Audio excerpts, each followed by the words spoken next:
The following video features excerpts taken from 4 recorded live lessons on creating an acrylic sketch on watercolor paper. For more on how you can access this complete lesson series, as well as the other live lessons, video courses, ebooks, and much more, visit thevirtualinstructor.com/members or click on the card in the upper right-hand corner. I can kind of look at relationships that are happening. I can see how far away that is from the edge of the picture plane and how far away this is from the edge over here.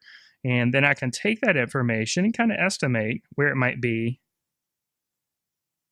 on my drawing surface. And I'm just going to put a little mark there for right now.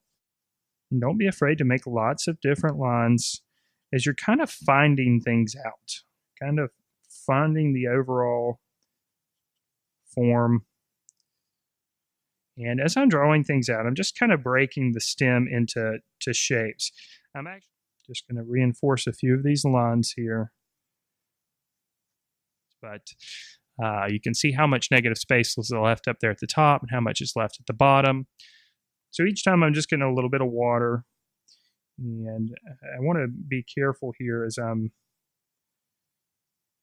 bringing the gray down that I don't paint around the whole subject here. I'm going to bring this dark value all the way around the edge here.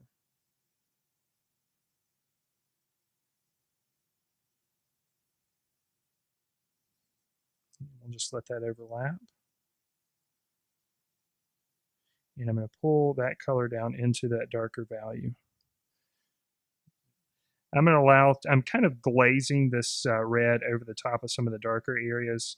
Some of the darker areas are maybe a little bit too blue, and kind of glazing over the top with that red. And here again, I'm going to kind of pull the brush to kind of mimic the texture. And try to follow the cross contour lines here. And this is the pure color without any mixture, and it might be too strong. So we might need to tone it down a little bit, but we'll go ahead and put it on and see here. And it's when we add these highlights up here at the top when things are really going to pop. But we have to patiently get to that point. You know, it's so tempting to just jump right in and start painting those highlights. And I'm just going to let my brush get a little bit looser in some areas to kind of help create that texture. That's just an organic kind of loose texture that happens on the cherries here.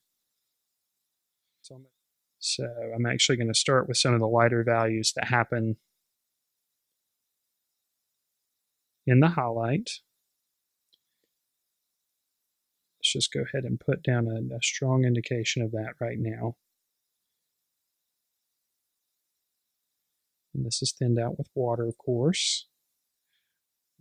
Okay, so again, I'm just going to continue making some of the lighter values a little bit lighter, layering on top, putting some of the color down, and if the shapes aren't exactly right with the way I want them, I'm just going to pull it out with a little bit of water while it's still wet on the surface. It appears like there's these little subtle lines that happen as the highlight kind of fades out, so I'm going to include those little subtle indications.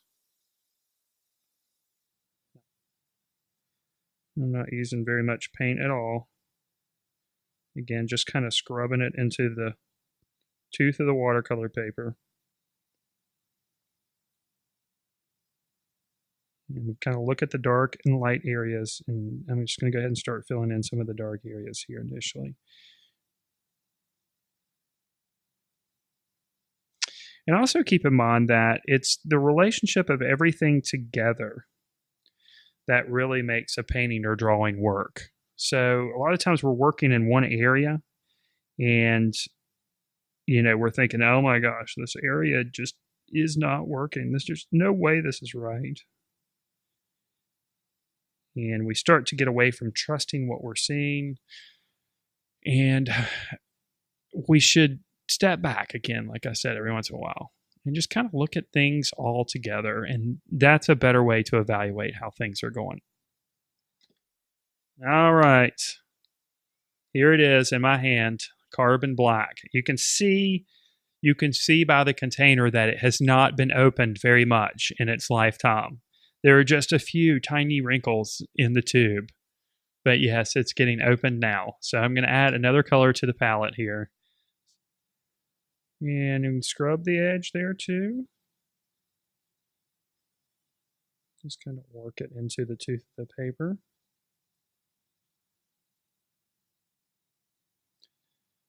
All right.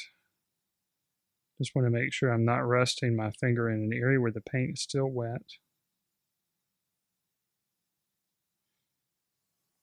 So I'm kind of comparing with the other side, and I'm trying to make sure that I bring at least this lighter value up to the same height as I had it on the other side. Kind of judging just above where it is.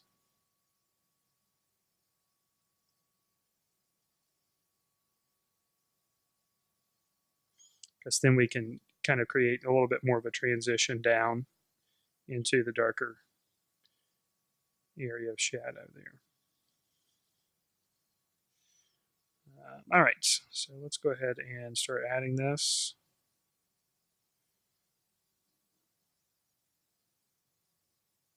And this is definitely a lot more pink than what's happening in the image, but it's probably going to work. It'll probably look pretty convincing. So I'm just going to pull some of that darker value with the brush unloaded. So there's just a little bit of paint left in there, but I'm just going to soften up that edge just a little bit. All right, so I think I'm going to call this one finished.